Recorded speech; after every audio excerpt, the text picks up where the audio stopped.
Otakuology podcast with Otaku Mike and Jin Graves.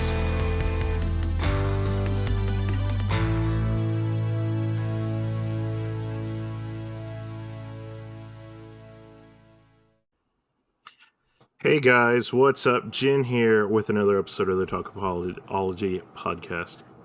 You always mess that up. I know, I think it's because I start saying it too fast and I trip over my own lips. Anybody else trip over their own lips? Some people may say that's a good thing, depending, but who knows? What podcast is this? The Otakuology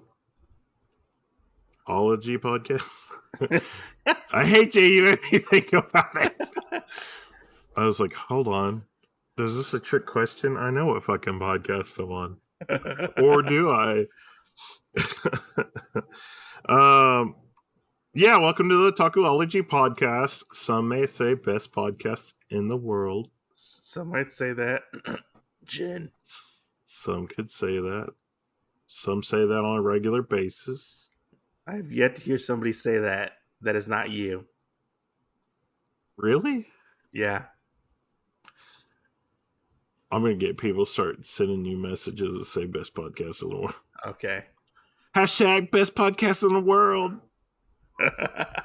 Watch. Now on our Twitter page, it'll start blowing up. Everybody will start saying something. Otakuology. Hashtag best podcast in the world. We don't do Twitter anymore. But that's why. Okay. That's why we're best podcast in the world. Oh, okay. We'll go with that one. But as always, I don't know what I was about to say, but about as always though, is he may call me his heterosexual life partner, Otaku Matt. Yep, that's me. And what are we talking about today? Today we're gonna talk about one of the best fucking manga in the world, which is SandLand. Did you know this was going for like $70 to $80? A single? Yeah, on the aftermarket. Originally? Like a week or two ago? Yeah, because isn't yours like a reprint? Yeah, it got reprinted like just recently. Yeah, that's pretty funny though. Oh no, sorry, it might have been like a month ago. I'm not for sure. Because I went looking for this manga. That is pretty funny, honestly. I went looking for this manga and I was like, man, this is like an $80 manga. And I was like, I don't know if I want to pay $80 for one volume of manga. And I waited, and I just happened to look on Amazon and I was like, hey, it's back in print for $10. Yeah, I'm going to buy this. We should talk about it because it's getting a bunch of like buzz and stuff from the movie. And then now there's going to be a video game too. Yes. It's crazy. Well, and I think he made like a cameo appearance in like one of the Shonen Jump games. Oh, did he? I think so. Huh. I can't remember which one though. It's kind of like the Jump Stars, but it wasn't Jump Stars at the time. Yeah. Huh. No, so fun fact, this is actually one of the ones that got me into manga. Yeah. Besides like what my friends gave me. And so I ended up getting the Shonen Jump magazine, like, I think it was like July 2021 or 2022. So that tells you how far it was. Yeah, because it originally came out in 2000. Yeah. 2000 May 9th, 2000 to August 8th, 2000. But that was the original run. That's funny. It doesn't say when it came out in the US Shonen Jump. Yeah. But anyway, so this was actually one of the ones that I had. And I believe it was either like the first chapter or the second chapter of this manga they actually put in as an introduction for you to get into reading Shonen Jump magazine. Mm-hmm. And, first, I didn't know, but I ended up reading the story backwards. This is before I knew manga. Yeah. And whenever I had a friend get me into Inuyasha and Yu Hakusho and whatnot, like I had read them in this, but it was different reading them backwards Mhm. and being like, I guess I kind of get the story, but I don't fully understand it. Yeah. Yeah. But I love the character and everything. I was completely enamored by it. And then whenever I found out like that, this is actually up in my closet, Uh-huh. the Shonen Jump magazine, and I actually pulled it down and started reading it. And I was like, well, now I know how to read this. And I started reading it. I was like, oh, this story is a lot better the second time around, reading it the right way. That's definitely funny.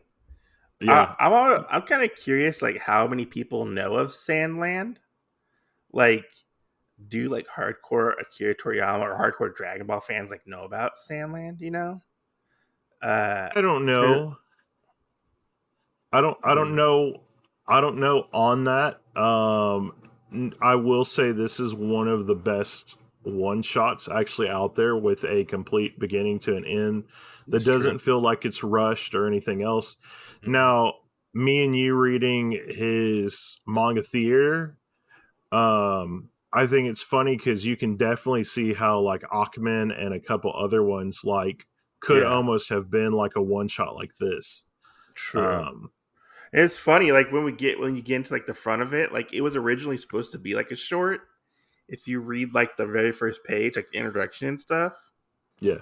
he talks about how it's supposed to be just a simple short manga about an old man in a tank, and apparently he he started it up and whatnot, and he was enjoying it, but he hated drawing the tank. The tank was apparently really hard to draw, Yeah. so he was like, "Okay, well, I'm gonna stick it out. I've already fucking developed this story. I'm gonna stick it out."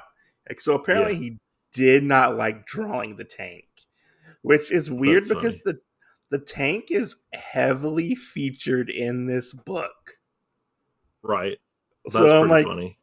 he hated drawing something so much, but it's like a almost like a fourth main character in this book. Yeah. I would say, you know, Well, seeing it's so funny after us reading the manga theater stuff that, yeah, the vehicles that he does have in his stuff, how those are, and for him to not like the tank when some of his yeah. other vehicles, I'm like, those ones weren't that great.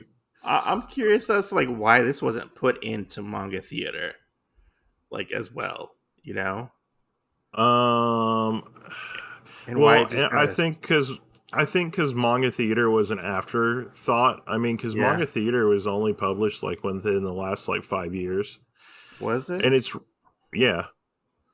okay? Um, I mean, I'd say probably three, Yeah, literally probably three or four. because it was Um, I don't remember what the date was for when they were published in Japan exactly. yeah, yeah. Yeah, Um, but I know all those ones are a collective of his stories and whatnot. So of course, they were probably ones that were thrown into manga theater by themselves because they weren't like fully developed ideas of things. you know, like we'll get to the talking about this manga eventually, but you know how like he like kind of refuses to draw because he like lost his pen or something, like his Yeah. favorite pen. Um, I was kind of curious, like, why doesn't he just do more like one shot, one volume mangas? Because he's not bad at it. Yeah. I don't know. That's a good question. And I think it's just because there's not a lot in the world for you to do that. Because like the art in this is like some of the best he's ever done. It seems like it's Yeah. really good art in this book. Well, maybe he hates strolling tanks and he thinks every time he'll Maybe write one, hates they'll build a strolling tank. tanks. I'm going to hate this vehicle. You Hate it. know, like why did he like, you know, I want to know. He says because he lost his special pin, but like I want to know like the real reason, like why he stops. You know, like why doesn't he just put like a short story out a year or something like that? You know, That's like what, like a No, I volume mean, long. Kind because of like what? he's Kind of got like Kawa. what? He's got Kawa, and Kawa is his Halloween manga. He's actually doing another manga.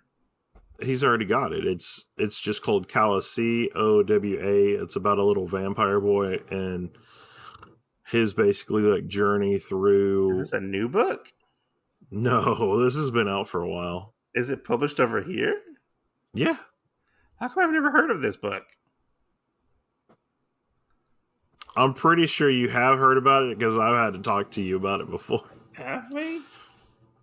Yeah, it's like a little like really tan or greenish like little vampire boy, and he's got to figure out what to do, and they almost live like in this land that's kind of like Halloween. Okay. Almost is called Kawa with an exclamation point. That was his other one that came out. I don't think that long after this one, and after he was Oh, done with I see it. Dragon Ball Okay, Z. yeah. Cowa. Yeah. Oh, these are going for quite a. This the. This is like a $20 book. You're gonna be like, "Hey, buddy, you wanna let me borrow the No, book?" I mean, it looks okay, but I mean, It's not like his best work, I would say. I mean, there's some other stuff we've read in manga theater that I think is better than that one. the only long one is Doctor Slump. Yes, Doctor Slump is 18 volumes. Mhm. Um, so I mean, yeah. And then one of his other one shots is Jocko the Galactic Policeman, Yeah, which that one I came out a would couple years ago. yeah, I'd almost say that one's not exactly a one shot anymore. It's more of a spin off from Dragon Ball Z since Jocko's in it. Yeah, true. I was always been curious, like how would that have succeeded, or how would it have done if like it wasn't attached to Dragon Ball, you know? But How would it have done by itself? yeah, exactly. That's a very good question. We should Very cover good question. Jocko one time. I'll have to go find Jocko. I'll have to find my copy of I don't Jocko. know if it's still in print or not. But anyways, you want to start talking about this manga? Yeah. All right. So what is No, this I manga? can't remember the guy's main. I can't remember the main character's name. It's Rao. Was it Rao or Rao? I think it's Rao. Rao, the old man, the sheriff. No, I'm talking about the Devil Boy. Oh, Beelzebub. They call him Bells. Or That's right. Bills. Okay. Yeah, Beelzebub. And then there's Thief, who was the Yeah. thief. Yeah. I mean, I know it kind of starts out with the sheriff, which kind of takes me back because he starts out in a Jeep. Yeah, right? we first started with Beelzebub and his crew trying to steal water from Yeah. the humans because there's no water in the world. And Right. the king of this world like sells water at a high price, and supposedly there's like this mystical or like mythical like body of water, like a lake or something called like the Phantom Lake, I believe it was called. And that's what that's what Rao is going after, and he needs some help, so he basically asks the demons for help, which is Beelzebub and his manservant Thief. The demons are interesting, I would say. I wasn't expecting demons to be in this world. Yeah. Like just to see them like now they interact with like humans and stuff. It's really interesting. Now like the prejudice and stuff against demons, and all they want to do is just play pranks and steal water. They don't like even kill anybody. You know. Right. Yeah. Go ahead. Well, and I like seeing that because the old man really reminds you of the old man with the car that we read in manga Oh, theater. yeah. No, he reminds me of though. What? You remember? You know, like there's like Old Man Logan. Yeah. You know the book, and then like Logan the movie. He Yeah. reminds me. I mean, he looks just like Hercule. So I kept calling him like Old Man Hercule. Oh my gosh. Like, what if like this is like in the Dragon Ball world, and like Hercule was like the last human left of the Dragon Oh Ball my squad? gosh. No. Yeah, No, no, yeah, no, no. yeah. That's That's what so I bad. thought. That's what I thought. Because he looks like Hercule. Like he's got like the face and everything. Oh my god, that's so bad. Yeah, Um, yeah, no, I really think he looks like that other guy. But I mean, Bells though, I really enjoy him because even though yeah. we kind of have aspects that are similar to other characters, Uh huh. he's almost kind of his own character. Yeah. He's unique, compared to some of the Well, other characters. I would say one thing that this does really, really well is they are all distinct characters and they're all their own characters, basically. Yeah.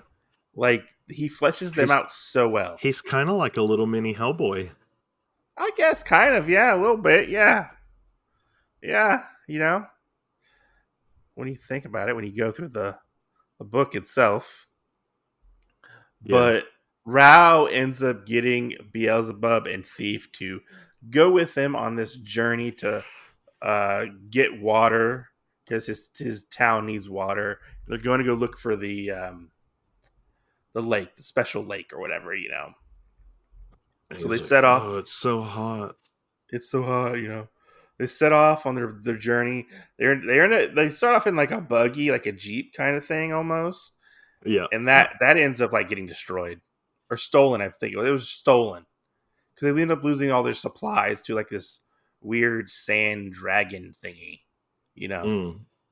then it gets Damn, stolen. damn sand dragons all the damn time. Yeah, all the damn time. And we find out, or we they end up stealing a tank, which becomes a big part of the manga from the king's like military, which is only a couple of tanks left. They said there were like 3 or 4 tanks left in the world, if I Yeah. remember correctly. But I like how they start like learning how to use the tank. Obviously, Rao's like the most proficient in this, like driving the tank because he has a mysterious past of some kind. You know, Don't they mention it though? Like he used to be like part of the king's later on they do. artillery Uh, unit or something. yeah, later on you find out later on that he is General Sheba, which he ended up destroying like almost an entire race of people because of something that happened like 30 years ago. Yeah. They call it like the 30-year explosion or something like that. You monster.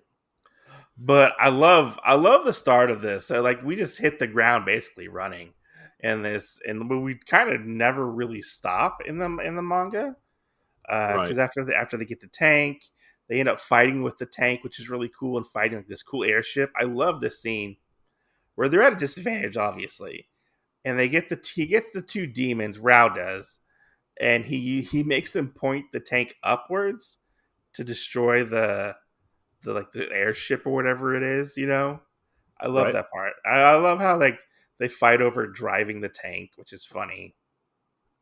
It's just because they never like seen a tank before. They said, I believe, and they just like to drive. They like to drive their devil tank. Right. Yeah. Well, I really love wherever they get into the part where they're fighting the swimsuit guys. Oh, the swimmers Yeah. is what they're called. Yeah, those guys were funny. And Yeah. they kind of remind me of the Ginyu Force. Oh, most Um, definitely. just like their uniqueness about Yeah. them.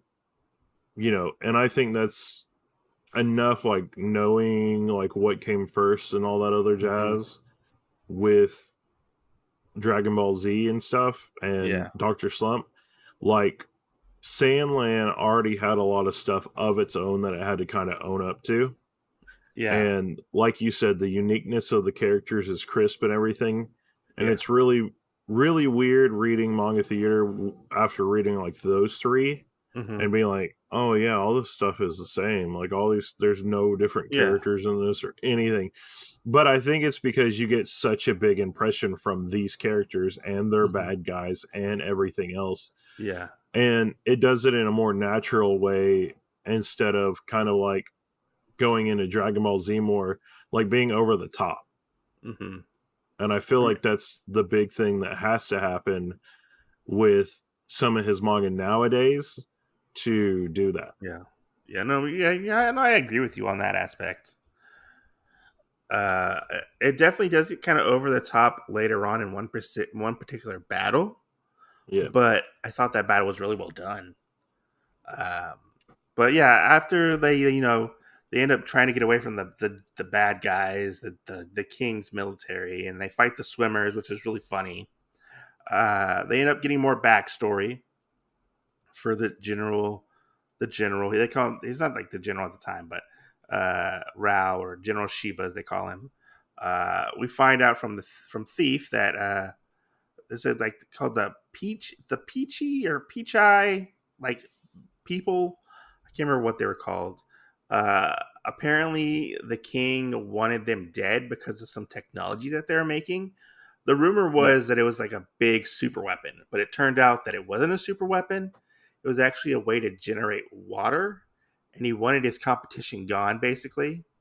Right. So he ordered General Shiba, who is Rao, to basically destroy this entire civilization or town, whatever you want to call them, race of people, almost like a mass genocide of sorts. Like he bombarded them with tanks, like artillery, and he definitely deeply regrets that. Wouldn't you say? Yeah. Oh yeah, I agree. Yeah. Um, and they're kind of at disbelief. Like Beelzebub is, he's like, oh, I can't believe like this is true. Blah blah blah. Come to find out, like they get made like public enemy number one in this because of everything that's happened, and so they send everybody after these guys. Um, and there's like a whole like big rigmarole about like allegiances and stuff like that, and is the king actually pulling the strings, or is it like General Zhao? And it turns out to be General Zhao is who's pulling the strings, who's like this really bad general. Right. And that guy freaked me out. I don't know what you thought about General Zhao, but he was in like that giant floating like iron lung thing. Like every time he popped up on screen, I was like, ugh, why do we have to look at this guy? Oh no, I agree. I agree. I think he's one of the freakiest looking characters Yeah. in that because he's got all those tubes and shit connected to him. Yeah. It was weird because like he had like little short arms sticking out of his little like iron lung floating thingy. Yeah, but I mean, you know what that could remind you of? Like, What? it really seems like he pulled that whole idea from like MODOK. Oh, I could probably see that. Yeah, maybe. Yeah. So, I mean, I really feel like the mindset that Akira Toriyama was in when he did this was like A Team with MODOK. Yeah. And oh well, what are we gonna do? Well, of course, like you have like the war overseas going on, so I got to put it in a desert. And what are they gonna fight over? They're gonna fight over water. You know what they do And that? You know what they do that? Do that in Mad Max. I wonder if he was influenced exactly. by Mad Max. Oh yeah, that's true. Yeah, That's That's true. I didn't something. even think about that. That's something to think about.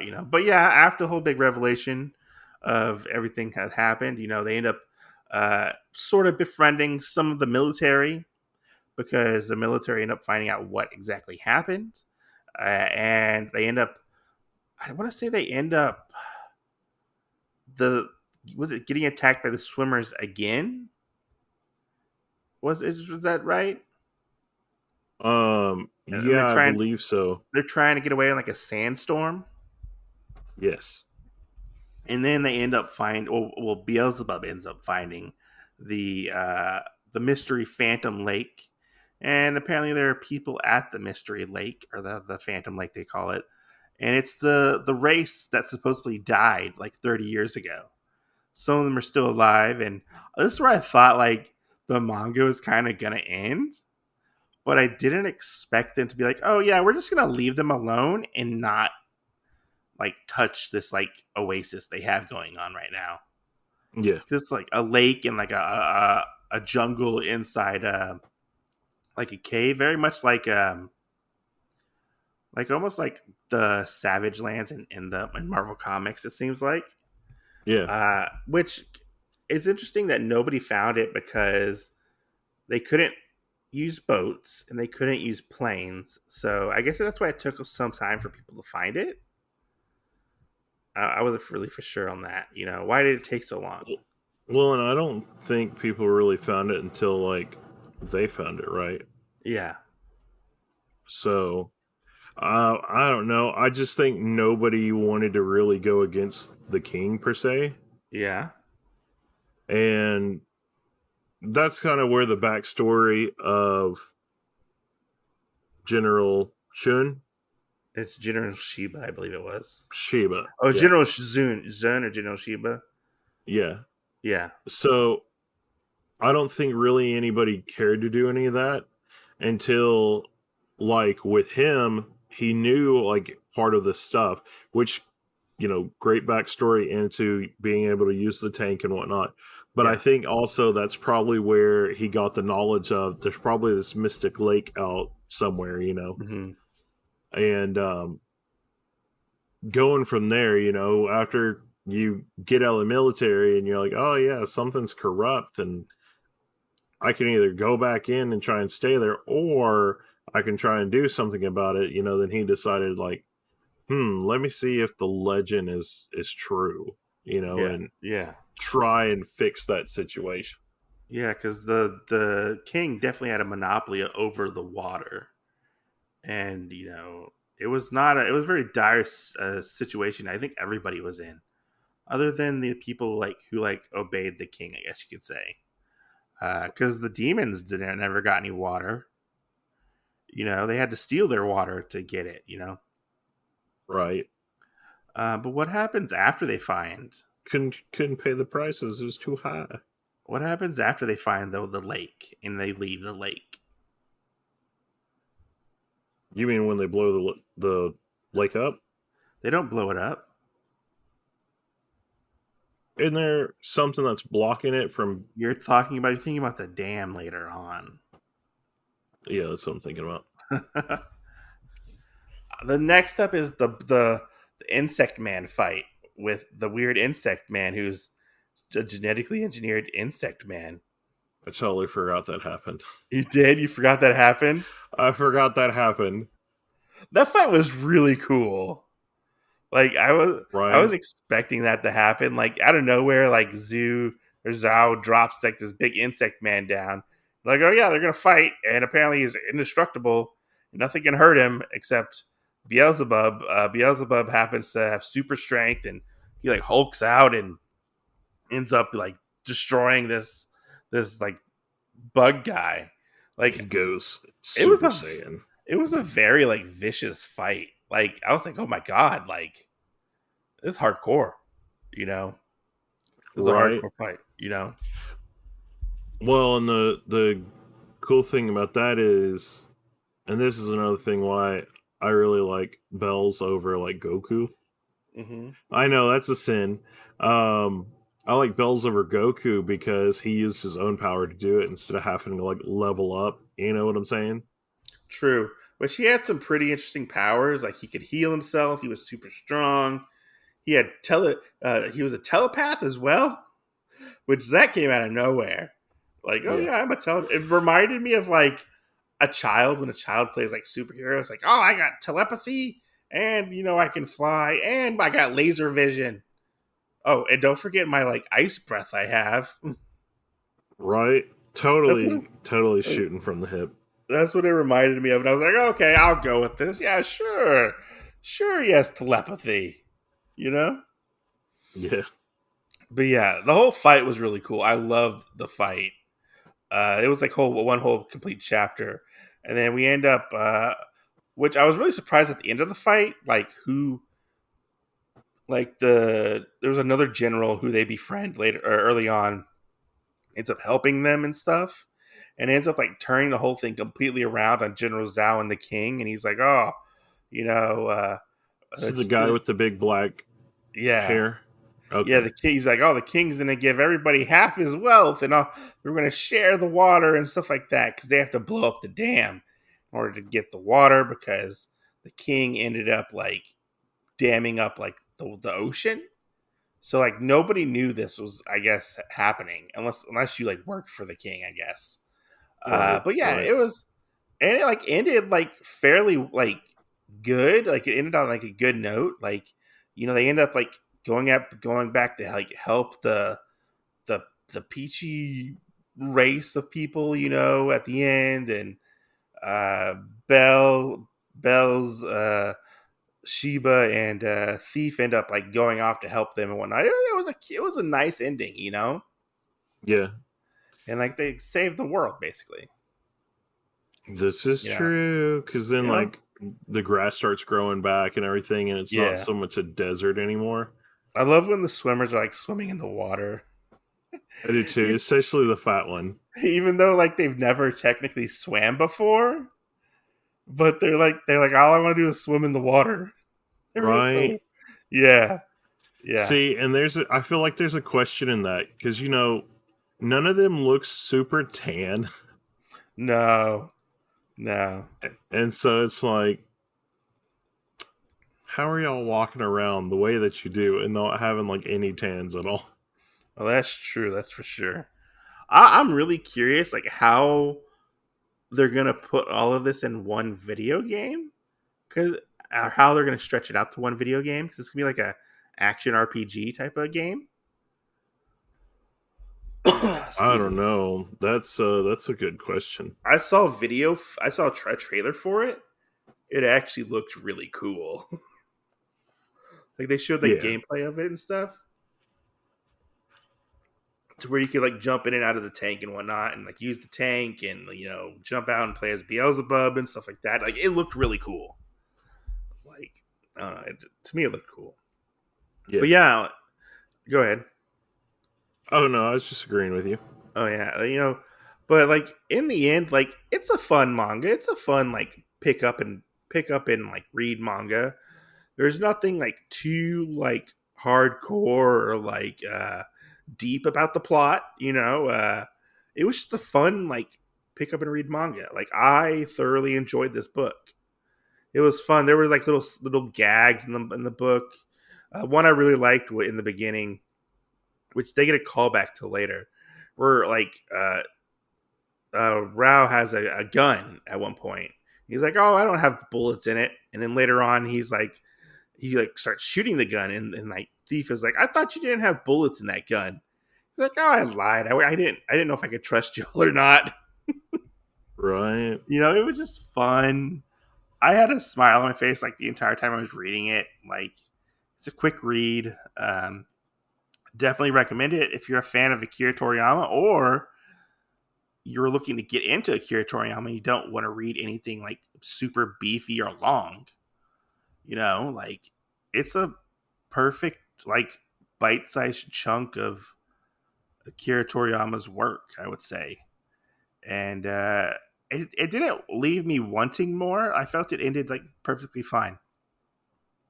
You know, Yeah. how did you No, I feel? agree. I Yeah. agree. Um, I think it was rounded up pretty good with a pretty bow and everything. Yeah. Um, yeah, it just worked out. It seems like really well What were some of your favorite altogether. aspects of the book, Some of my favorite aspects of the book. or parts of the book? I guess you could say.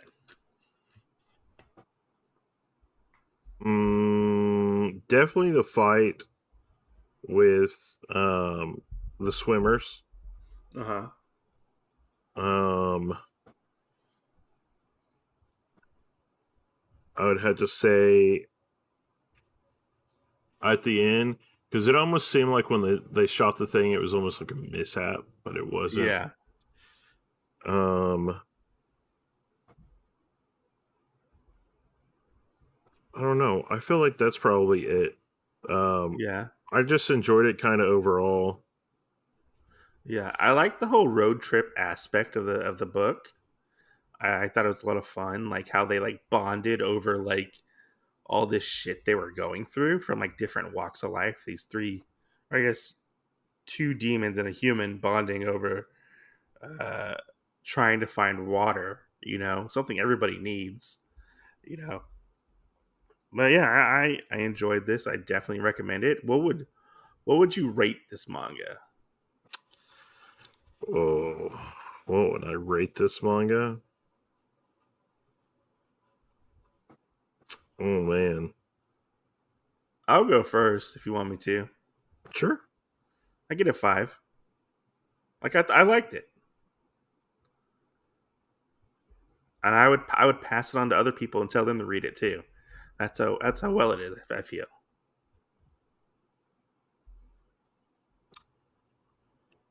What did you say? I said I would give it a 5. Did Yeah. I cut out? No, I just didn't fully hear what you said. Oh, I said I would give it a 5, and I would. This is a manga that I would recommend to people if they're looking for something short to read. Like I would be like, here, read Sandland. It's not a big commitment,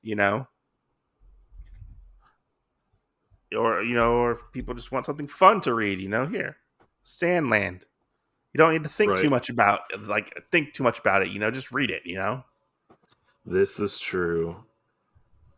Um, I would probably say I'd probably say a 5 as well. Yeah. Yeah, Is this our because it is first 5 out of 5? for both of us. Yeah. I bet. You heard it here first, folks. You heard it here. Hello. Yeah, it's a fun book. Like I was very pleasantly surprised because I thought it was gonna be a lot more like the stories in manga theater. Like I thought it was gonna have like a satisfying ending. I thought it Yeah. was gonna like be as like I want to say like thought provoking, but like like be like thought out as much, or like the world that wasn't built up as much. But I was wrong. I was surprisingly wrong, and I thoroughly enjoyed it. Like I said, I agree. I'm glad that you finally got to read this because I know we've talked about it before, I think but we you have. never actually got to actually like read it. I don't think Yeah. So I mean, like so. I said before, I'm not like the hugest Akira Toriyama fan, but if it's like non Dragon Ball, I usually enjoy it. Yeah. I mean, Dragon Ball, the first one's okay. Mostly Dragon Ball Z. I think it's mostly the fans of Dragon Ball who annoy me the most about Akira Toriyama's work because they never shut up about it. Yeah. I don't know if that's a hot take or what, but that's personally how I feel. to say the least. Right. Yeah. No, I agree. You got any last thoughts about this or whatever? Or closing thoughts? Last thoughts. Well, if you haven't read it, you probably need to get on the ball. Mm-hmm. Just because it is one of the best fucking one shots out there. Yeah. And as we've said, I mean there is a lot of stuff that happens in it, and there are a lot of twists and turns that are very fun in it. And we get like three or four fights in it. You get a Yeah. left field sand dragon that comes out like in the first, I don't know, 5 pages or so. Yeah. Um, and just, I mean, I think it's all the best things of what we could get or could have gotten with like Dragon Ball Z. in the anime if they didn't try to extend everything out so long. Oh, that's for sure. That's for So sure. But that's a whole another can of worms right there. that is true. That is But no, definitely. I highly recommend that you pick it up and try it out. Yeah. Um, You know, as I said, I posted this on Instagram that I was reading it for the yeah. podcast, and the first comment I get is from Heartless Weeb, and he's like, "What? How did you get your hands on this? This is out of print. Oh my gosh. I've been looking for this." And It's back in print, buddy. I was like, $10 on Amazon. Oh my god. Yeah. Yeah. Yeah, But, it's one of the ones that I absolutely love. I mean, it's cool to see like other works of Akira Toriyama's get like that like recognition they deserve, because Right. Dragon Ball does overshadow a lot of it. Like I know like Dr. Slump has its fans, and there's this, and then oh god, what's the then you have like the manga theater stuff and whatnot, and there's like this Dragon Quest stuff that he's worked on before, you know. Right. But yeah, it's cool to see all that stuff get recognized and So, like people enjoy it. fun fact, I'd have to go back and look, but I think the first or the last chapter that this was in a Shonen Jump magazine Uh-huh. was when they had one of the Dragon Quest games, like a demo of it in the thing. Oh, really? That's cool. Yeah. Because they So you referenced Dragon Quest in this book Yeah. at one point. He's like, I had Dragon Quest 13 on the PlayStation 6. And I was like, huh. And I was like, wait, have there been 13 Dragon Quests? I can't remember off the top of my head. I don't think think so. I I, think they're only up to like 8. no, it's like 12, I think. 11 or 12. Well, because I know there's like some of them that aren't called Dragon Quest, like Well, Dragon Quest Frontier. no, it's like the mainline games. Ones that are only numbered are the main ones. Oh, okay. Yeah, which I want to say, I think they're up to 12 because I think I have number 12. Maybe I'd have to look and see. Yeah, I can't Yeah, remember. you'll have to see that. I don't. The one that you got with it, I want to say it was 6 or It was probably 8. 6. Was it one where it had like a guy with a bandana around his head? I don't know. It was like a Uh, gray-haired kid that kind of uh, looked like Trunks, uh, and then you had like a orange-haired lady that had like pigtails. I think And that it was might have really, been. I think that might have been 8. I can't it remember. was really My busty. my Dragon Quest, I get them all mixed up all the time, so I can't never remember which one's which. So if I played that one, I know I played that one on the PS2, and I played the new one that just came out a couple years ago. So I'm not like 100% up on my Dragon Quest knowledge. Do you have Dragon Quest Monster? No, I don't. But I have I have that manga. But I have the Dragon Quest Adventures of Dai manga, or whatever it's called. I can't remember what it's called. Adventure Die? Adventure of Dai, I believe his name is, or Kai.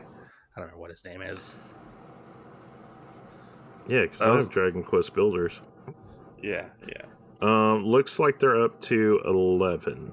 Okay, 11. So he was off a couple of years, or a couple of games, I guess you could say. No, it might be that one that you were talking about with the kid with the bandana, though. That does look familiar. Yeah, that one's a popular one. That was I think that was the first Dragon Quest game to be released under the Dragon Quest banner in America, because it was originally named Dragon Warrior, I believe they were called in America. Right. And then, yeah. But yeah. Anyways, enough Dragon Quest talk. Thanks for listening, guys. The best way to help us is to share the podcast, tell your friends. Thanks for listening, and we'll see you guys on the next one. And we will see you next Tuesday. If you have any manga or anime suggestions you'd like us to cover, let us know.